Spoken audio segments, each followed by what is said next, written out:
What's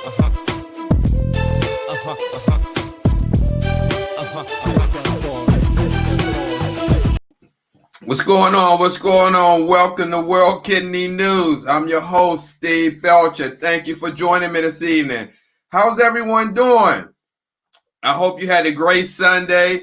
I hope you enjoyed doing what you do on Sunday, whether it's watching the NFL or watching the news or spending time with your family, whatever.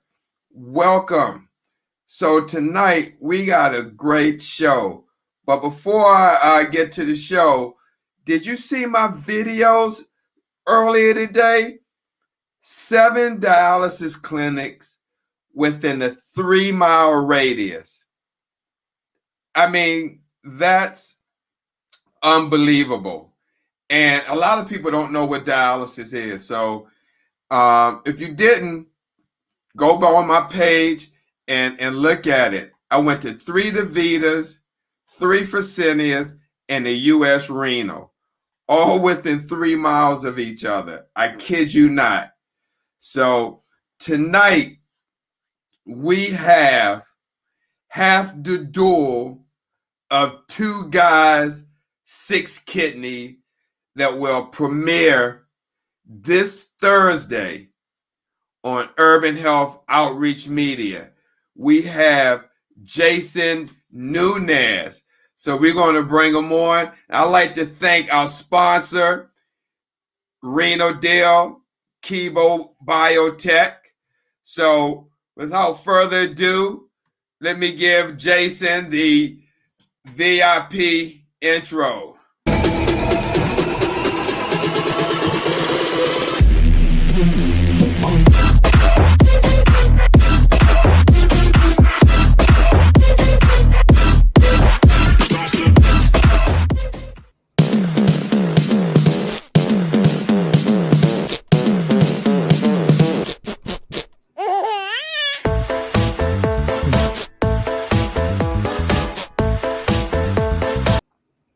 Hey, Jason, what's going on?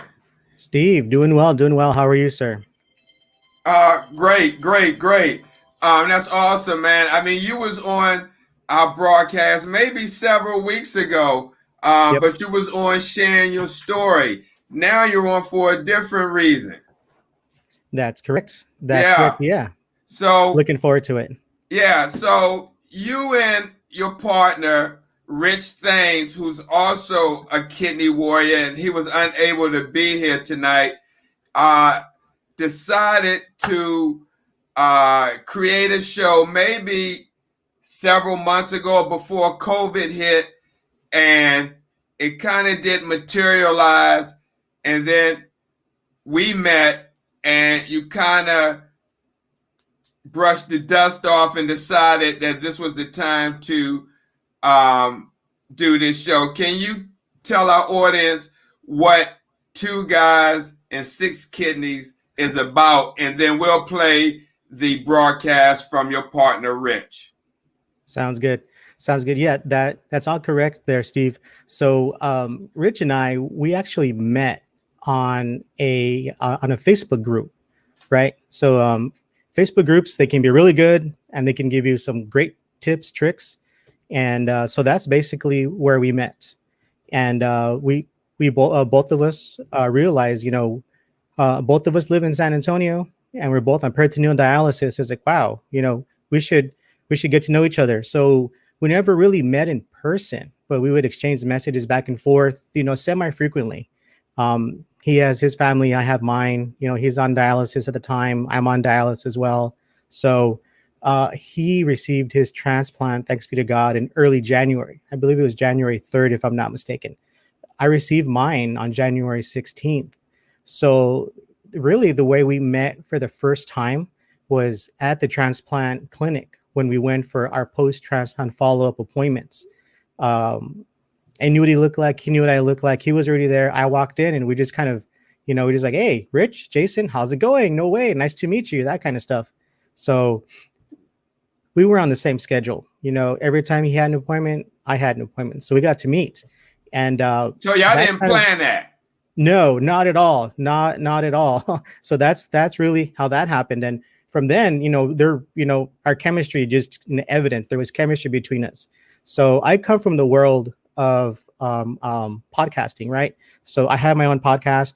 I help Kent Bressler, who's been a guest on your show. You've been on our podcast, Kent's Kidney Stories. Everyone check that out. Kent does an amazing job with that.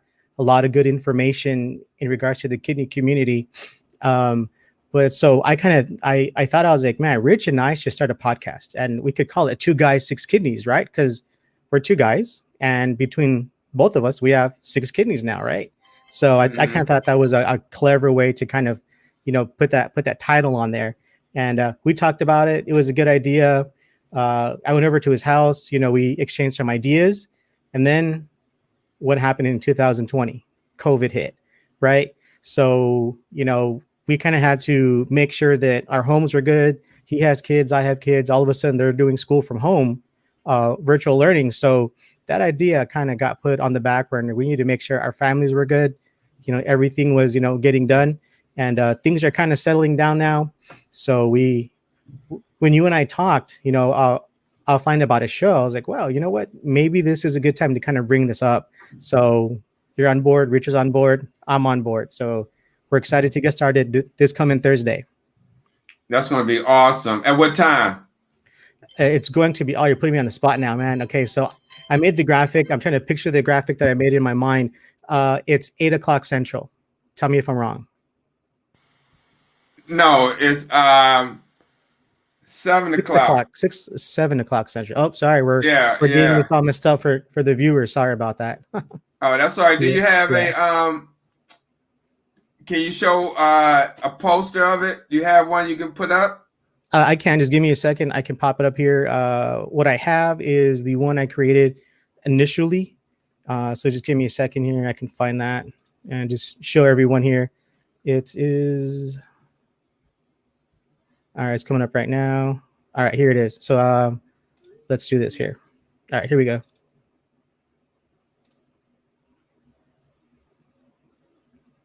So there we go. Is that showing the picture there? No, let me put it up there. All right, I got you. There you go. Okay. There you go, right there. So there you go, guys. 2 guys, 6 kidneys on Urban Health Outreach Media. Yep. It's going to be the second and the fourth Thursday of every month, and it's 6 p.m. Central, 7 p.m. Eastern. There you go. So starting this coming Thursday, October 8th. So where you're watching this right now, this broadcast, it's that same broadcast. So looking forward to it. And Rich and I, we have similar stories, but slightly different. So basically, we're going to talk about being on peritoneal dialysis, life on that type of dialysis modality, really different compared to being on, hemodialysis. All right. Before we get into that, let me play this video with Rich, okay? And then I want to talk to you about peritoneal dialysis that you did. All right, so let me see. Here we go. Greetings, good people. This is your boy, Rich Thames. I'm excited to be partnering with Jason Nunez to share our journey on being on peritoneal dialysis, having kidney transplants, and life after a kidney transplant. For those of you who don't know, I was on dialysis for almost 2 years, got a kidney transplant on January 3rd of 2020, and it's been absolutely life-changing for us. So our hopes and goals are that we can share some of our journey, some of our testimony, some of the things that we've been able to overcome, some of the trials and tribulations, some of the ups, the downs. We know there's a lot of people that are dealing with kidney failure, a lot of people that are looking forward to getting kidney transplants, and we're excited to share how God has blessed us on this journey. And I know that if he can do it for us, he can do it for so many other people. So we're excited to bring you a show that's called 2 Guys, 6 Kidneys, from myself and Jason Nunez. I'm actually out of town right now. He and Steve, they're going to be doing a broadcast to give you guys a little update of what's to come. And I was going to be there live, but unfortunately I had to go home for an emergency situation. My grandfather passed away, but he was a 92-year-old, very, very strong man, and he lived a great life. So we're here to celebrate him and also to show love to one another. And that's what we want to do. We want to show love. So we're excited to bring you this. These guys are going to give you all the details, but I'm excited to make it happen. And again, I know this is going to be a blessing to a lot of people. So definitely be on the lookout for 2 Guys, 6 Kidneys. That's awesome. Awesome. So Yep. now your experience with dialysis, Jason. And my condolences to Rich's family on the passing of his grandfather. Yes, sir. How long were you on dialysis? I was on dialysis for 1.5 years. So not long. Not long at all. A drop in the bucket compared to many, many other people. So do you feel lucky compared to, or blessed compared to a lot of people who may still be on right now, like 5, 8, 9 years, who still waiting for a kidney, and yours came after a year and a half? Blessed is definitely the right word. So that is exactly how I feel. Yes, sir. Wow. What would you say to people right now who just got diagnosed, that's on dialysis, want to get on the transplant? What would you suggest to them? What I would suggest first and foremost is to be compliant, and stick to your treatment. Don't skip a treatment. Always make sure that you get your treatment done. One thing that, dialysis taught me, along with my faith, is really to be intentional. Be intentional about your treatment. The main reason why I chose peritoneal dialysis was I still wanted to live my life, so a part of that was being intentional. If I had somewhere to be at 8 a.m.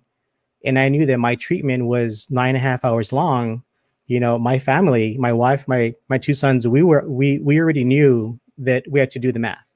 Okay, if we have to be somewhere at 8 a.m. tomorrow morning, that means that tonight, dad needs to be plugged in at this time, so that way his treatment can get started, get done, he can disconnect, get ready, and that way we can go to where we're going, right? So all that comes with, being on dialysis, being on this specific type of dialysis.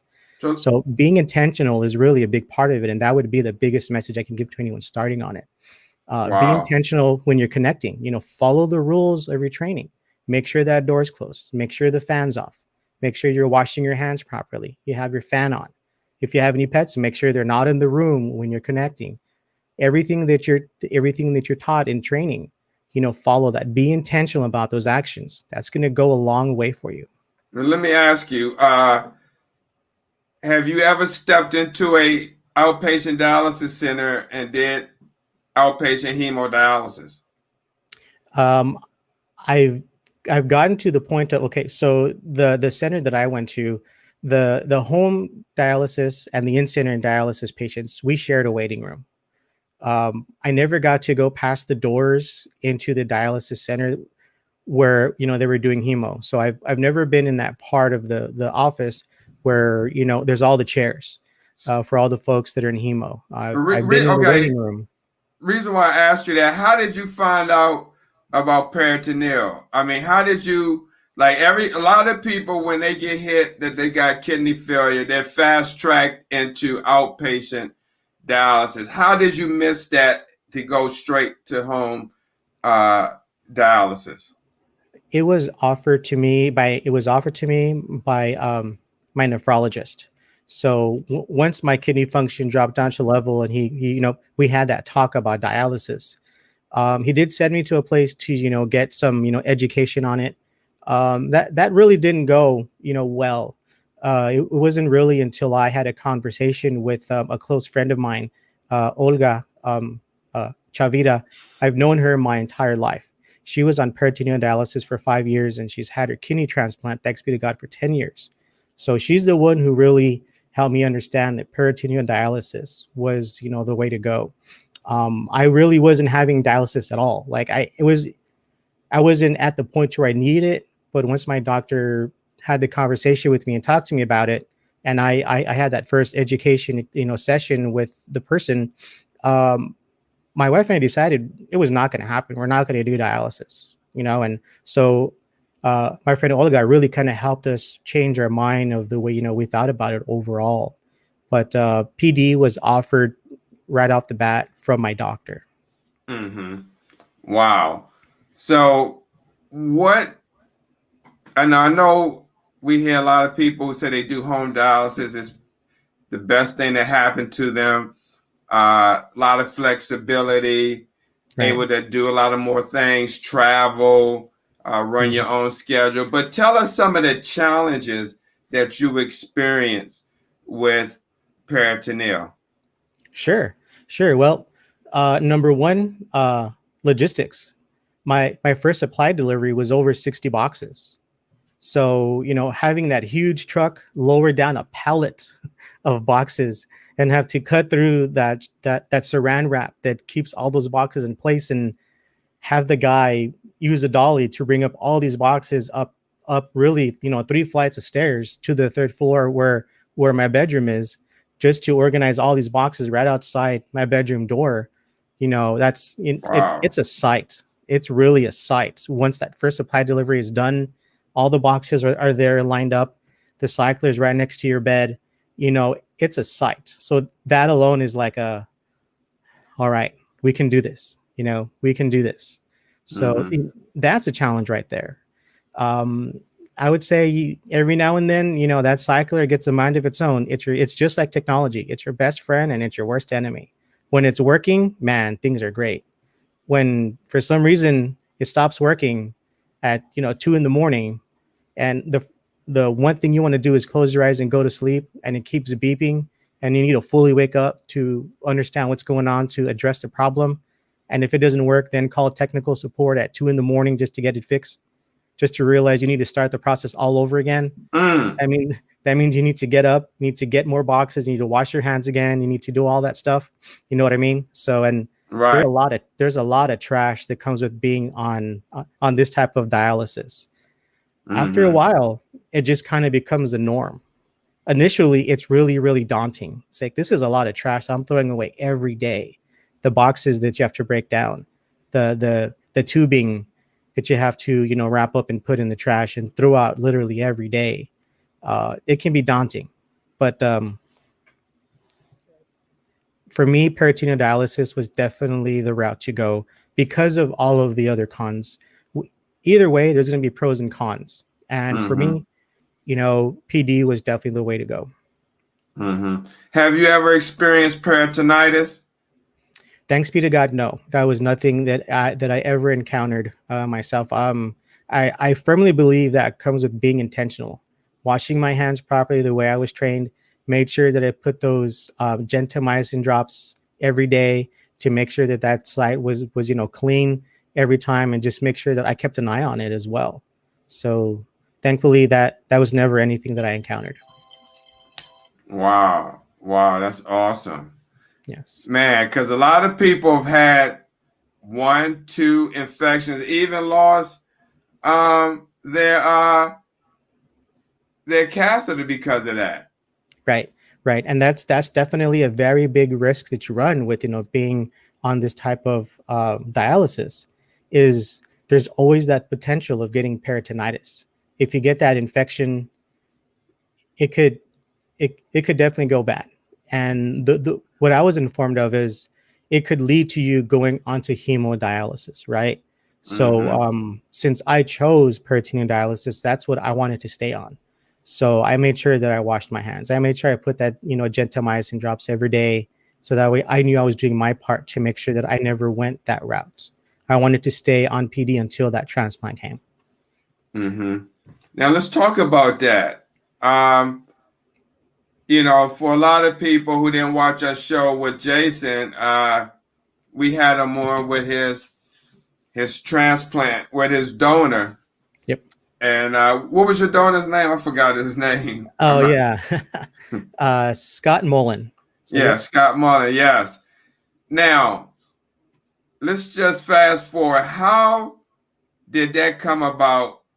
Scott Mullen, who a lot of people who may not watch the show, in which I know doesn't matter. So this how I know that race doesn't matter. Scott was white and Jason is Hispanic. That kidney bleeds red. So, it ain't no prejudice out there. We all bleed the same blood, right, Jason? That's correct. Especially when it comes to life-saving organs. Yes, sir. So how did this guy decide to do a selfless act of giving you part of his organ? Well, the quick and short answer that I can give you up front, Steve, and for everyone watching, it's all by the grace of God. Scott's a very, very special man, and Scott's awesome. I really have no other way of putting it. To hear the long version of the story, and Scott tells it very, very well. You can hear, you can go back to our appearance on Steve's other show, Sunday Morning Coffee Talk, as well. But overall, Scott, he is my donor. His donation came through Parrot Exchange. So I've known Scott for a couple of years now. We met at our church. The interesting thing about our story is I was born and raised in El Paso, Texas. Scott lived in El Paso as well. He graduated from the university in El Paso.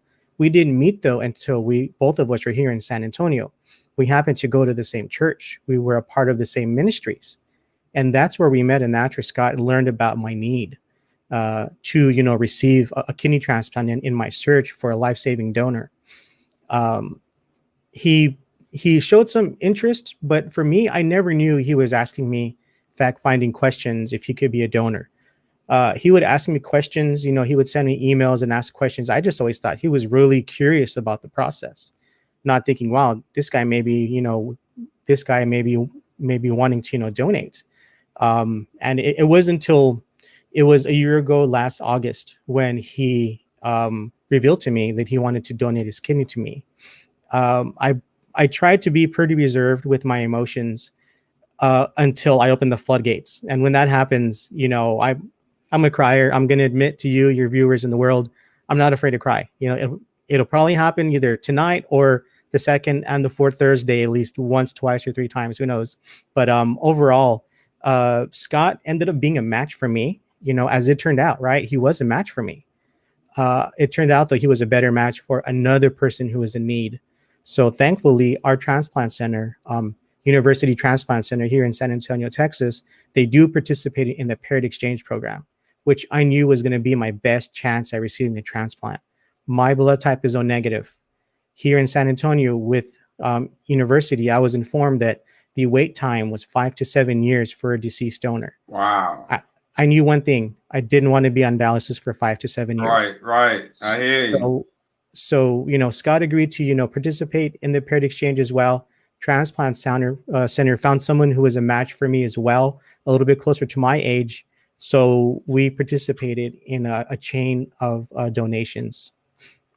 That's awesome, man. Yes. Wow. Very awesome. And that's the thing. Your story gives hope because you didn't know. That's the thing. Everyone has a story. And that's why you can't be reserved if you're on the transplant list at a hospital and you want to go both ways, get a non-living donor or deceased donor. And if you want to try for a living, you can do both, and whatever comes through, whatever's the best match. However, you got to let people know. And even if you go to a place of worship, that right there is a place you let people know, just like what you did. I don't know how it got out, but he's doing research. Yep. And you're still going through every day, still searching for a donor, living your life with your family, doing peritoneal, not knowing that behind the scenes, God was working his magic and having Scott test. And so share with us the moment you found out that Scott was going to donate to you. Take us to that moment. Sure. So yeah, that was back in August of last year. Scott and I were actually helping out. We're helping out our church. and we were putting together a retreat for men. And it was a Friday evening. We had just gotten through the last activity for the evening, and I was outside speaking with another team member, getting ready for the next day's events and making sure we had everything in place and there weren't any details that were kind of looked over. And I see Scott coming up the hill with another important member of this story. His name is Tony Prado. He's a very, very, he's a very spiritual man. And every time I see him, he reminds me so much of my grandfather. I do have the privilege of spending time with Tony just about every Tuesday or Friday. So it's just such a blessing to be in, Tony's presence there. But Scott and Tony, they came running up the hill and they saw me like, Jason, come here. So I was like, okay, what's going on? So, we all met, and Scott he put his hand on my shoulder and he looked me in the eyes and he told me, I want to give you my kidney. And whoa, man, like he was extremely confident from that moment on. He told me those words, I want to give you my kidney. Don't worry, it's all going to work out. And me, I'm someone who's very appreciative of it. I told him, thank you. This means the world to me. Thank you so much. I shared with him the website on where to go to fill out the questionnaire to get the ball rolling. But from then going forward, he was so confident. He said, don't worry, it's going to work out. It's going to work out. Let me stop you for a moment. Sure. So when you came up the hill or wherever you saw Scott, and he came up to you and said, I'm going to give you my kidney, what went through your mind at that moment? What did you like? Did you like that? I mean, what was your reaction? My reaction was to thank God internally, and then to look at Scott and tell him thank you, and look at Tony and tell him thank you, and then just to give him the information. Did you hug him? I did. Yeah. I if I'm not mistaken, I gave both of them a hug. Right. What happens in my mind, in my brain, is it's hard for me because I never like to acknowledge whenever something big's on the horizon, because I have this great fear. And if anyone has this feeling, please tell me in the comments, because I can't be the only one who thinks this way. But I have this great fear that if I acknowledge it or I say it out loud, it's not going to happen. So for the longest time, Scott and I never really shared this news with anyone. Him and I would talk in the background. Hey, I just got this phone call from the transplant center. So did I. This is what they told me. This is what they told you. And all the signs were pointing towards transplant. But it's nothing that I never really shared. Sure, I told my wife. My kids didn't even know really until Scott and I both revealed what was happening. But is it something like, oh man, you didn't want to jinx the process? It must be. I don't know. It's just, I've always been this way as far as I can remember. Something big is going to happen if I'm interviewing for a job or something like that, and it's looking promising. I never acknowledge it, say it out loud, share it with anyone, because I'm just afraid it's going to all go downhill from there, right? So I don't know. It's kind of the human part of my brain that kind of tells me to do that. But I gave him hugs, told him thank you, started crying. That's just kind of what I do. But then my focus was to give him the information so that way he knew what to do next. Did you have any doubt from that day on that, like you said, you don't like to acknowledge things publicly because something may go wrong, but did you have any doubt in your mind that this may not happen? I always had faith it was going to happen. There was a period of time to where we had already received a phone call from the transplant center that said, okay, here's a phone call. You are getting your transplant. This is the day. And it wasn't until that point when I got that phone call that we started to share with people. Scott and I had a conversation. We're like, you know what? We need to share this. It's going to give hope to people. This is good news. We need to share it, right? So from that point on, we started sharing with folks whenever we saw them. I really didn't say anything on social media until after I had that last evaluation from the transplant center, and I met the surgeon. And I lifted up my shirt. He looked at everything. He's like, "Okay, all right, we're good. Okay, next Thursday." And before the surgeon walked out of the room, he turned around and said, "Hey, I'll see you next Thursday." And it was that exact moment that my wife and I looked at each other and we said, this is going to happen. And that was 1 week before the transplant itself. Mm-hmm. So that was the moment where we could like, oh, it's going to happen. Yes. Thank you, God. This is what we've been praying for, what we've been working towards. So yeah, that's really how that happened there. Mm-hmm. So I know that you participated recently. I saw a picture that you took with other amputees. Can you share your journey with amputation, and can you tell us, did you have any doubt that having an amputation would hinder your transplant process? Sure. And that's a great question. I'll be honest with you, Steve. I did. Me not knowing a lot about the transplant process and how other complications could affect it. When it came down to my amputation itself, I was already on dialysis. I had actually started a couple of months before. Started dialysis in July. My amputation was in October of that year. I did have a great fear that was a knockout. That was going to knock me out from even possibly having a transplant. At that moment, though, even though being on dialysis, the attention was on my foot and the condition of it, and really how it affected my mobility. So after the transplant, thankfully, through the Amputee Foundation here in San Antonio, it's the San Antonio Amputee Foundation. I actually met a gentleman who is an amputee below the knee, just like myself, and he's had a kidney transplant. So when I met him, it was like a source of hope. His name is Gordon. He's an awesome guy. So Gordon and I talked, and I was like, "Hey, Gordon, do you mind me asking, did you have your transplant before or after your amputation?" And I kind of clung to his answer because that was going to be either the end all be all for me or the source of hope. And he told me, "Oh, it was after. I had my amputation and then my transplant." So I was like, "Okay, so it's possible. It's possible. Okay, good." So that was me beginning to go, okay, I have a shot at this.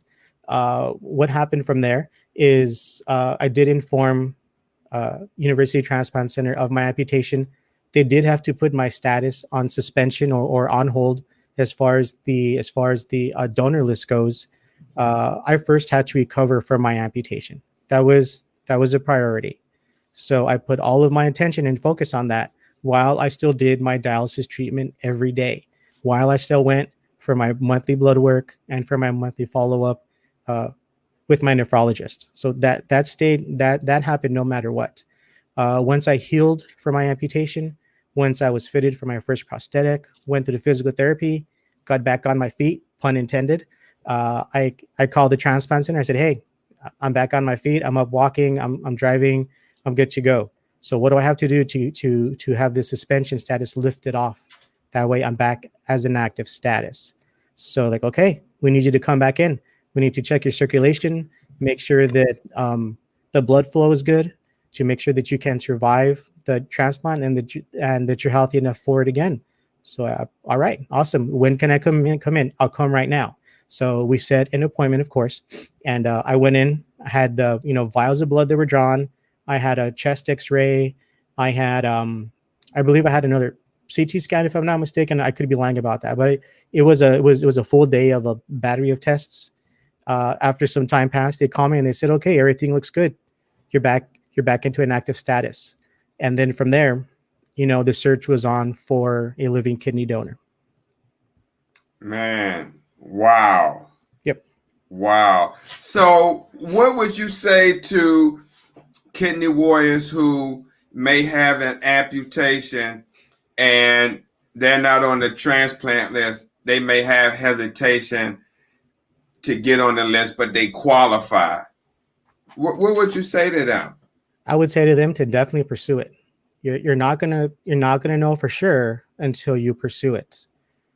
It is very hard. The fear of the unknown can be paralyzing, right? The unknown can stop you in your tracks. But do not fear. Do not fear. Don't let that worry. Don't let that fear of rejection stop you. I came across this saying online many years ago, and it says, "When you worry, it's like you're praying for what you it's like you're praying for what you don't want. So in other words, don't worry.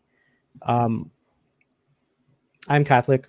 I'm a devout, proud Catholic, and one of my favorite saints, Padre Pio, he has a saying that says, "Pray, hope, and do not worry."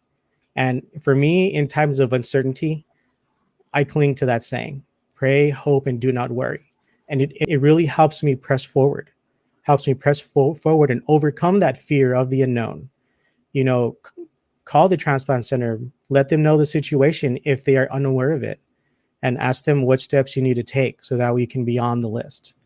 Uh, walking into a transplant center with my prosthetic exposed is really not a concern for me.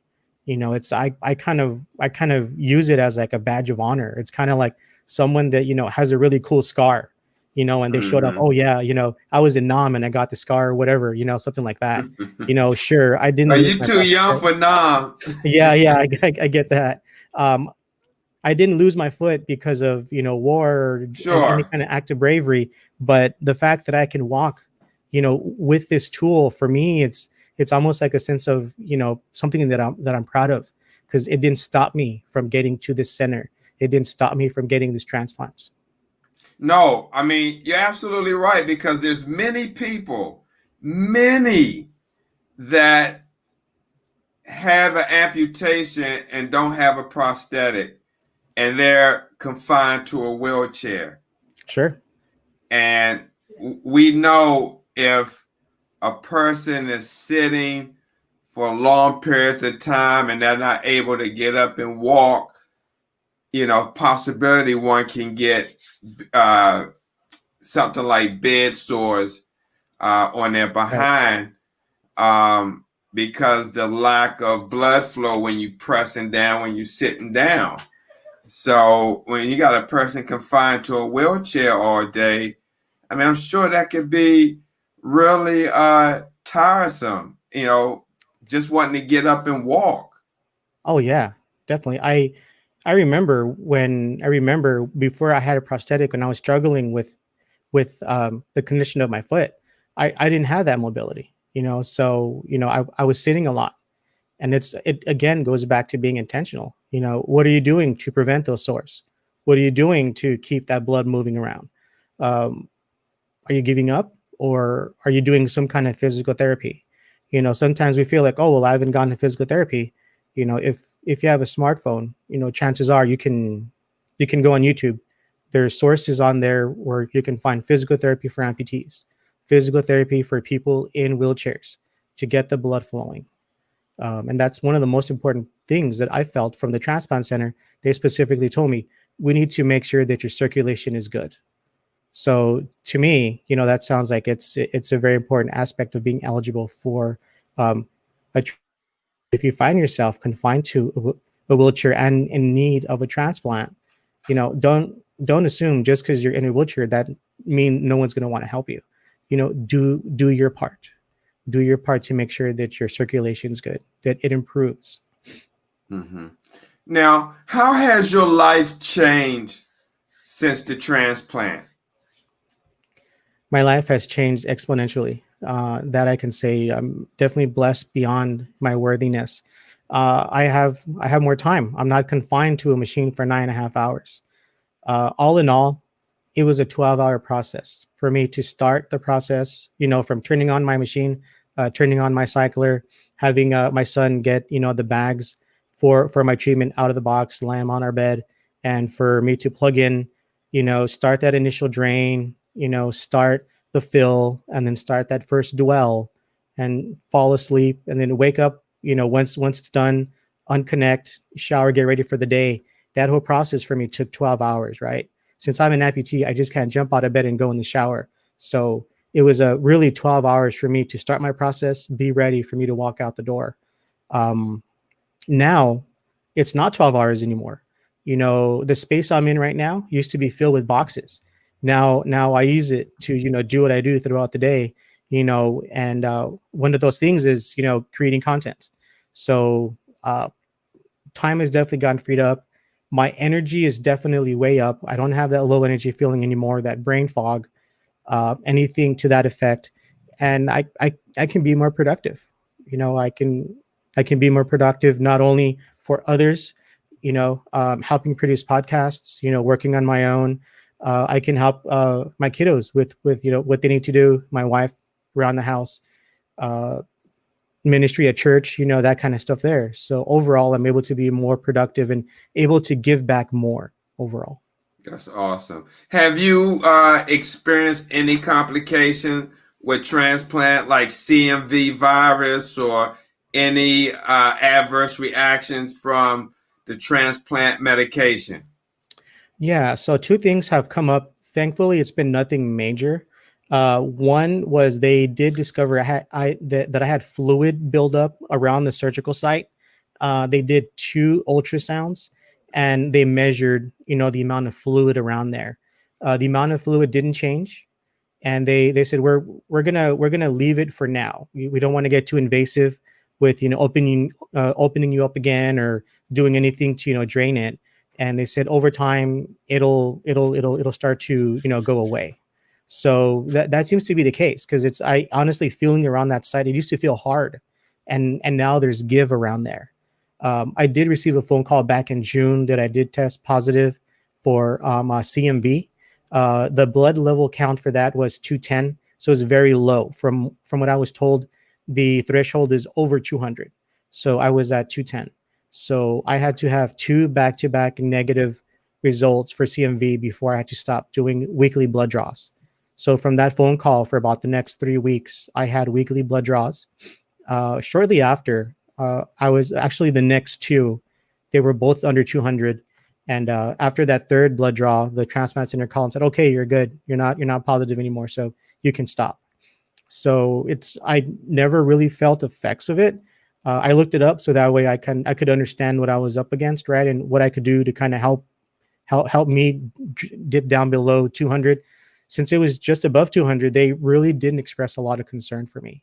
They So just said, let's just watch your blood. to bring it down, or What's that?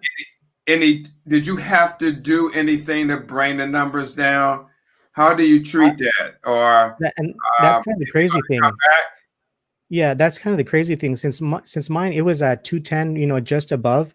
I kind of went with what I was doing, made sure I took my medication, made sure I just kind of followed the same rules I did. I didn't do anything extra because of it. I kind of feel like it just kind of rectified itself on its own, since it was just barely over that threshold. Wow, that's awesome. Wow, because you got people who get that and they got to go into the hospital to get infusions. Right, infusions, correct. Yeah, thankfully that's nothing that I've had to encounter thus far. Mm-hmm.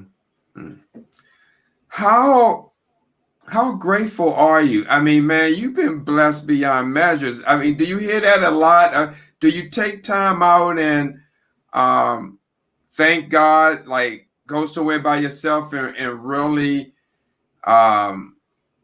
like give thanks and look back over your life to see where you were and where you're at now?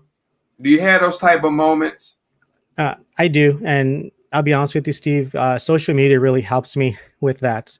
Facebook has that on this day feature, right, where every day you get those memories of 1 year ago, 2 year ago, 3 year ago, and more often than not, there's some kind of a memory from the past year or the past 2 years that deals with this journey that I've been on, that my wife and my kids have been on with me, of this. And those are constant reminders of just how blessed I am, how blessed we are.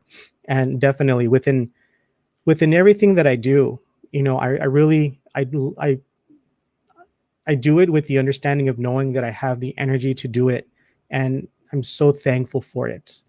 And everything that I do, it's giving honor and praise and glory to God. And that's my way of really saying thank you. Mm-hmm. In my prayers, I definitely do. When I go to mass on Sundays as well, I do take extra time to thank God for this. I do take time to thank Scott for this. In my prayers, I do take time to thank my donor for this, because in all of this, there's a very special person that has greatly impacted my life, and I have no idea who they are. And that's the actual donor whose kidney I received. So I again, going back to being intentional to thank that person as well in my prayers and thanking God in my prayers. And aside from that, it's just something with being a transplant recipient where you're walking around, you're doing something random. You could be folding towels, you could be, working on a spreadsheet, whatever. And a thought comes into your mind as like, man, I have someone's kidney inside me. Thank you. It's just something that happens. Yeah. Now, what were you doing to advocate to find a living donor before Scott came on board and gave you that fantastic news? Sure. So what I did is once I decided to go public with, my plea really is what it was, is I took it to social media, right? So what I was doing before that is I was sharing a lot of my journey on my personal Facebook page. And I realized that I was kind of limiting my audience to only the people that I knew. And a lot of these people kind of knew what my situation was already. So I didn't want my personal Facebook page just to be about my kidney journey. I wanted to be about my Gotcha. life, right? My kids, my wife, what I'm doing that day, right? Something random, a joke that I heard that's hilarious that I want other people to, hear. So I created a separate Facebook page specifically for my journey. So I call that Jason's Kidney Journey. I wanted to make sure my name was in the title and that kidney was in the title. That's very important for anyone that's thinking about making a social media page for this. Make sure that that's in there somewhere. And so that was dedicated just for my doctor's appointments, my transplant, my dialysis, traveling on dialysis, basically my life on peritoneal, and now during transplant and now after transplant. That's what that page is for. So now what I'll do is I'll share those posts on my personal, if it's something significant, on my personal page. And aside from that, I had a good friend of mine, Juan Realpe. He made signs for me. He did this without my knowledge. He called me and he's like, "Hey, I want to help you. Let's meet for lunch." So we met for lunch, and he kind of showed me the plan. He's like, "Hey, I want to make these signs. I'm going to drive all over San Antonio, and I'm going to put them up for you." So these Oh signs, man, that's awesome. yes. So these signs had my name, loving husband, father of two, needs a kidney. It had the number to the transplant center, if I'm not mistaken. It had the website to test to it if to be a donor to see if you are eligible. And he put those all over San Antonio. He gave me a stack of signs. I gave those to my father, who then put those signs up all over El Paso. And gosh, Steve, Wow. if I could share with you, after my transplant, I said, "Hey, whenever you take these signs down, if you can record this for me, just record yourself taking down these signs, because that to me is like the celebration after a touchdown, right? What happens after a touchdown? There's a celebration. There's a spike of the football. There's some kind of choreographed dance now without any kind of penalty." So Juan recorded himself, taking down one of the signs. My father did several recordings of him taking down the signs, and to me, that was the celebration that I had a transplant. I no longer needed a kidney, and I no longer needed to advertise I needed a kidney. So that to me was a very special thing. So I do have those videos up on Jason's Kidney Journey. If you go there on Facebook, Instagram, you can see those videos as well. So that to me was an amazing moment to see my good friend and my father take down those signs, because thanks be to God, I no longer need a kidney. Wow. Yeah. Amazing.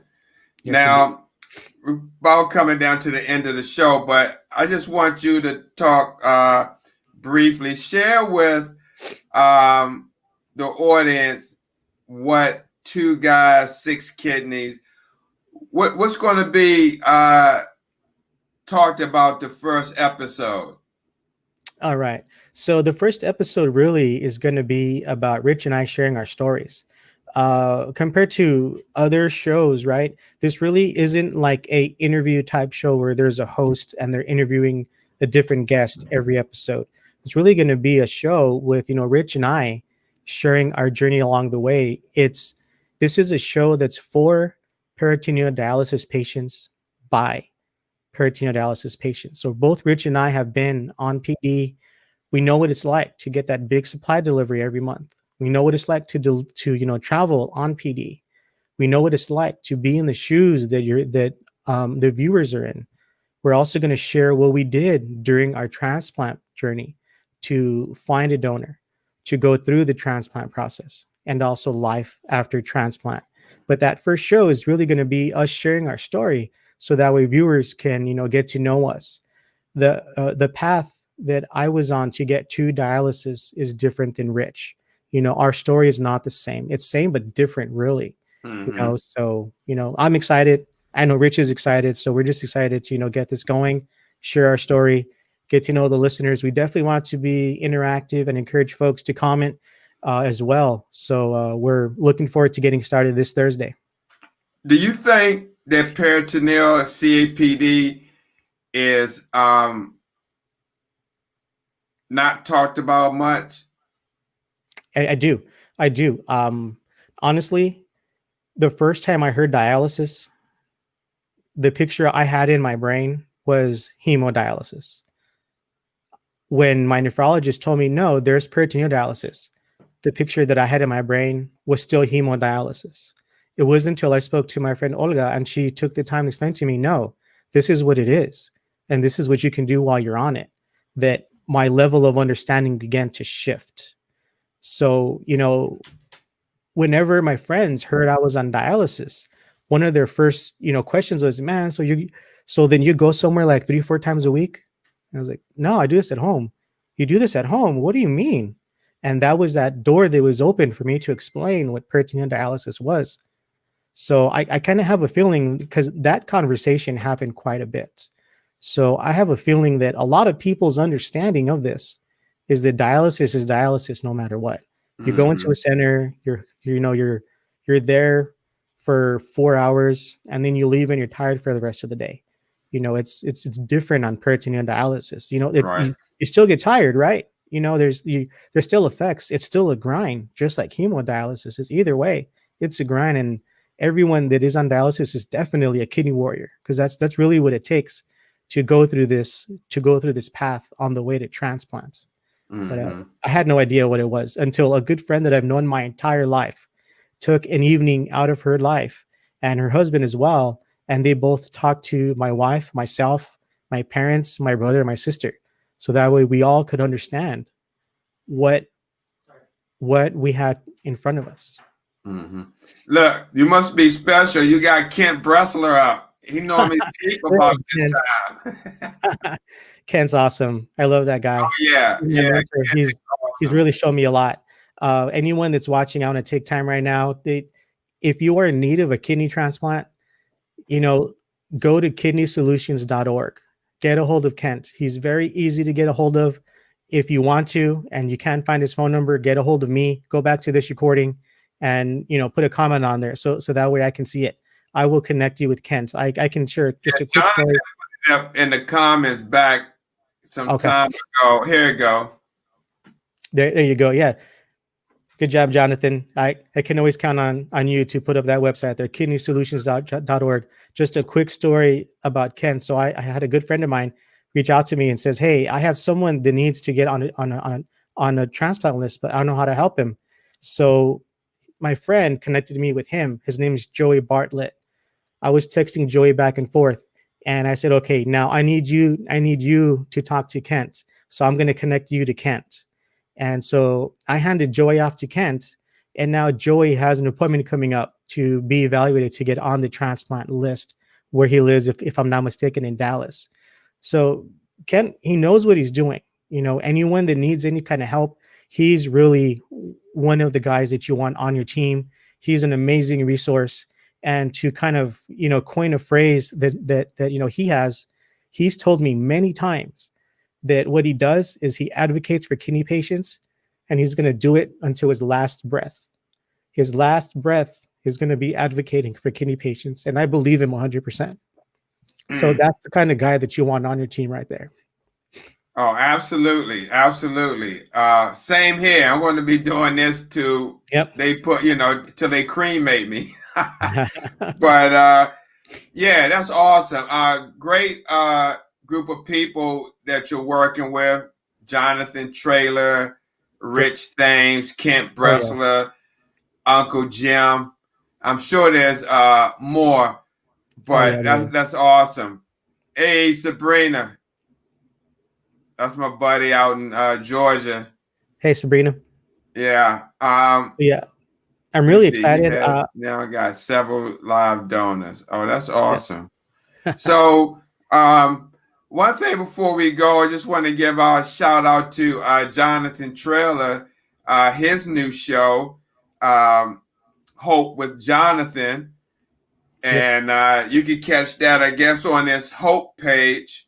I was looking at it on Facebook. It's Hope. There you This go. is it right there.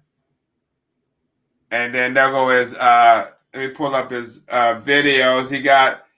He's starting to build up an archive of shows, Jonathan. Yep. But there goes some of his shows. So support him. And this is awesome because this show that, I kid you not, that this community is building with content and information, awareness, and even some entertainment in there as well. And it's unprecedented because maybe a year ago, 2 years ago, you didn't see a lot of this out there. You didn't see a Jonathan Trailer. You didn't see, I mean, I guess Kent was out there, but you didn't really hear about it unless you was really connected right. and what you're doing, or transplant talk with Nashonda, or what other shows people may be coming up with or starting. You got multiple shows that kind of touch on, we hope to be every aspect of kidney disease that you can touch on. It's just now the topics have to come up, these topics that need to be talked about, just like mental health and me, show that we're going to be talking about, we're doing on Wednesday at 7 o'clock.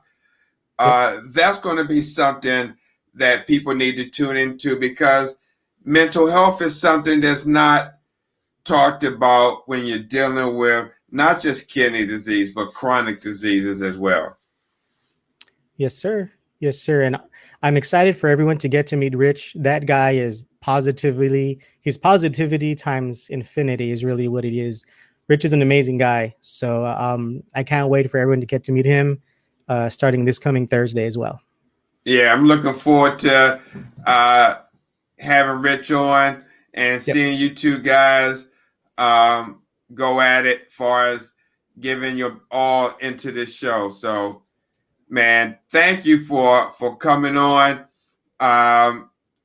Any shout outs you want to give out? Well, before that, any last parting words to kidney warriors that are watching this show and across the globe? Definitely. So for all the kidney warriors that are watching, whether it's right now live or on the replay, once again, kind of like something I mentioned earlier, be intentional. Be intentional about what you're doing, about your treatment, whether it's PD or whether it's hemo, whether it's home hemo, right? Just like Jonathan was on as well. Jonathan Trailer, he was on home hemo. So whatever the case is, be intentional about it, about taking your medication, following your doctor's orders. I know it's hard. I struggle with it too sometimes, but it's really in your best interest. Be intentional about what you're doing.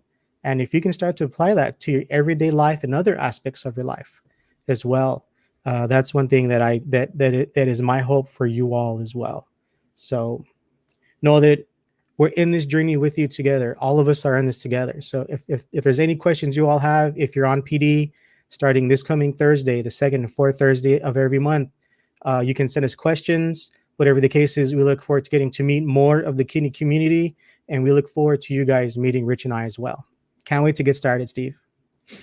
Oh, awesome. Ken says, great show. Uncle Jim, he stepped in. Thank you for speaking to us. Yeah. Bridget Bless your heart, Jonathan. Man, thank you guys for watching. Yeah, And this is what we thank you. need. And this is my wish.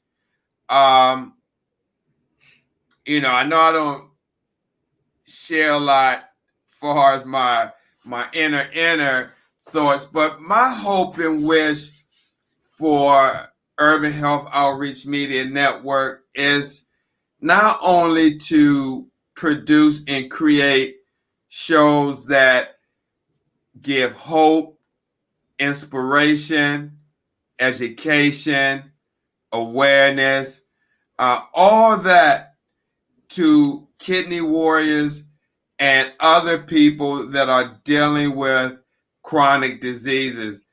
You're not, I mean, you don't see anything like this across Facebook or YouTube where you have a network that concentrate and focuses on chronic diseases, kidney disease, awareness, education, and content. And that's what's needed. Just like how the cancer community has their community and all the other, chronic diseases, the lupus community, sickle cell. We as a kidney disease community, which we do have one, but it needs, I feel, could be more cohesive, supportive doing these shows and getting the word out about transplant, even though so many people need it, and it almost feel like everybody is trying to get the same thing that needs a transplant.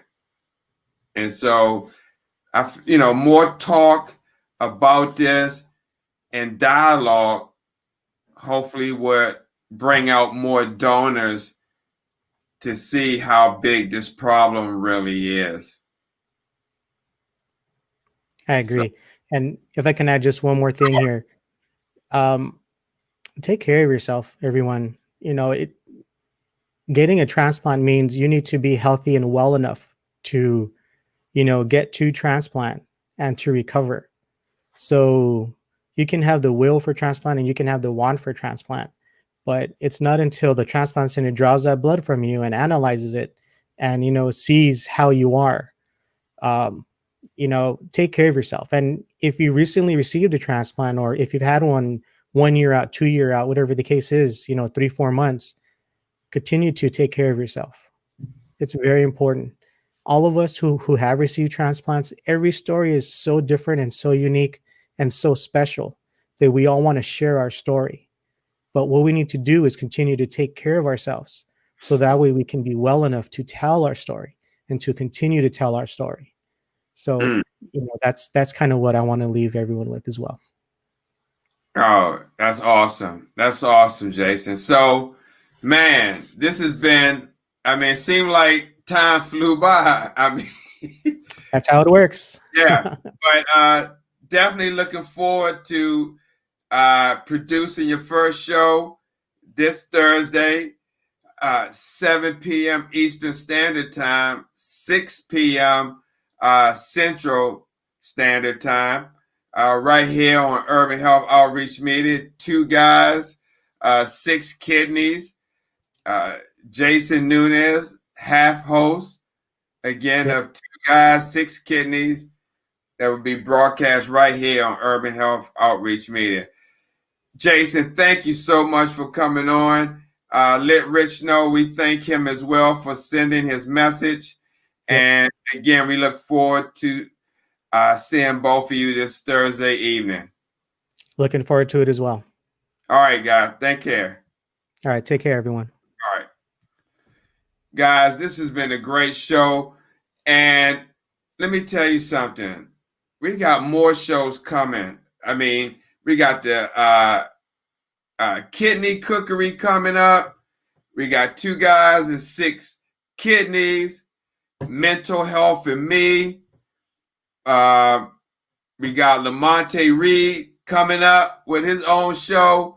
This is going to be a powerhouse. So, you haven't seen nothing like this on Facebook or social media. And what we're trying to do is have a network and have these little plug-in commercials on kidney disease, because you don't see the commercial on kidney disease on regular network other than maybe donation or something like that. But I haven't seen any kidney disease